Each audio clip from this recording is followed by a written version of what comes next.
All right, so the first step that we've got for our burgers is we've got ground bacon that we've made.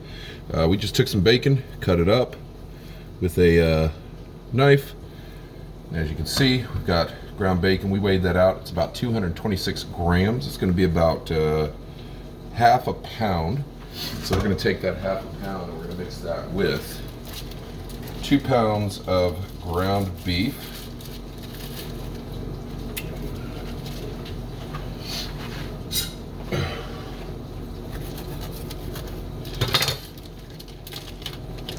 Now typically I would say you want to use probably half the amount of bacon of what you're going to have for ground beef, but I don't want the bacon to overpower this. I just want to get some of that hickory smoke flavor out of it. So we're going to not ground it up, but we're going to take our ground beef off in small chunks.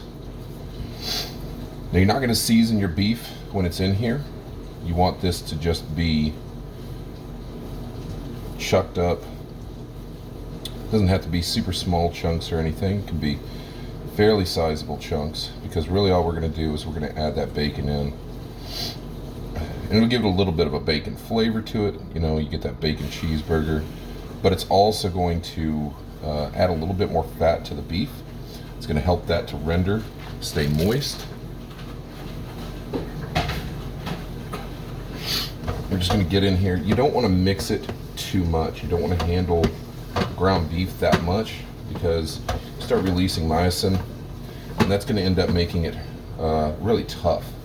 So you just want to make sure you get that bacon mixed in well, but not too much.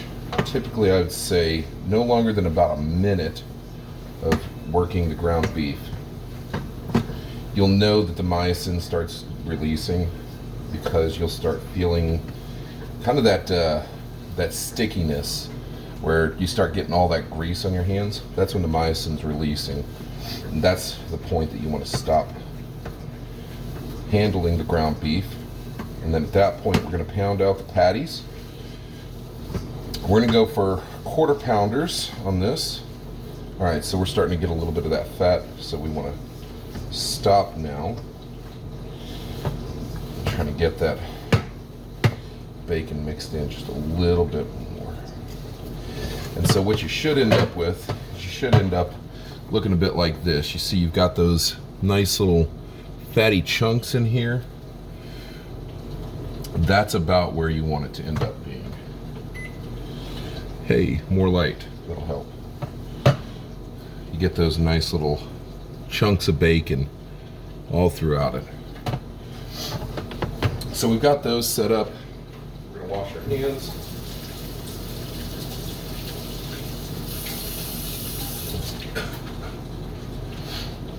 Now we're not doing a soap wash there, because we're going to be getting them dirty again anyways. We're going to pull out the scale, and what we're looking for is 113 grams each. That's 140. Want a little bit less than that, a little bit less than that. A little bit less than that, a little bit less than that, a little bit less than that.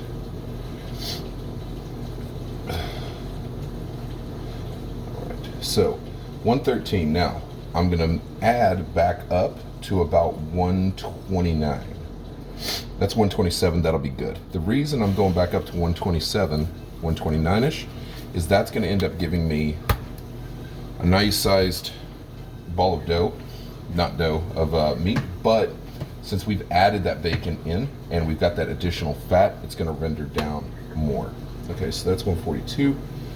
Pull out of that. 132, 131, 129. That's perfect. And so we're going to do that until we are out of ground beef. So I'm going to skip forward and get to that point, and then we'll start back up.